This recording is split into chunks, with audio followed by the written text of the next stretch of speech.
Jadi pertama, saya tetap bekerja, konsentrasi bekerja, dan tidak ada rencana mundur. Ya. Ibu Sri Mulyani saya sudah komunikasi tadi siang, Ibu juga sedang bekerja penuh, jadi itu hoax. Kalau hari ini Kok pada ngumpul? Kangen sama Bapak, Pak. Apa? Kangen sama Bapak. Kangen. belum Pak. Ya. Pak, izin Pak, Tanggapannya Pak ya IHSG Pak? IHSG sedang anjlok ini Pak sampai... Ya, pertama tentu kita lihat secara global kan besok ada FOMC meeting, dan tentu market masih menunggu. Yang kedua juga rapat Gubernur BI kan, tentu juga akan ditunggu oleh publik. Yang ketiga tentu seperti biasa ada saham-saham yang turun akibat mungkin laporan keuangannya ataupun informasinya sudah keluar. Kan ini ada satu grup lah yang turunnya cukup dalam. Kemudian tentu kita melihat juga karena regulasi HALT yang 5% itu kan kemarin diberlakukan saat COVID. Nah, tentu ini perlu ada review juga mengenai regulasi tersebut.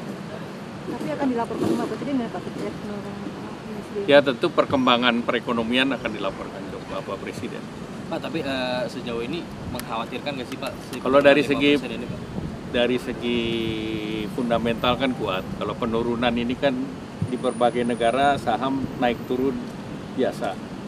Saat saham-saham yang negara lain minggu-minggu lalu turun cukup dalam. Nah, sekarang mungkin kemarin kita belum terlalu kena, nah baru berimbas 1-2 hari. Ini kan persepsi pasar juga ya Pak. Ada analis yang bilang ini karena regulasi pemerintah ada yang kurang baik gitu. Dilihat sama pasar. Menurut Bapak gimana? Ya, tentu nanti Kementerian Teknis perlu menjelaskan agar transparansi kebijakan bisa lebih jelas. Ya. Persepsinya juga kan mengatakan bahwa karena isu Bapak mundur dan juga Gus Mulyani mundur ya Pak. Jadi pertama, saya tetap bekerja, konsentrasi bekerja, dan tidak ada rencana mundur. Ya. Ibu Sri Mulyani saya sudah komunikasi tadi siang, Ibu juga sedang bekerja penuh, jadi itu hoax. Kalau hari ini dengan Presiden agendanya Pak? Ya, kita bicara mengenai update ekonomi dan rencana untuk kawasan ekonomi khusus.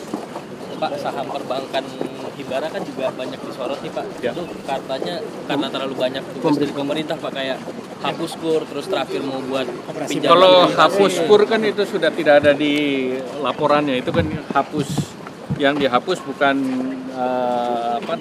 tagihannya yang dihapus. Ya, karena itu sudah dihapus sebelumnya.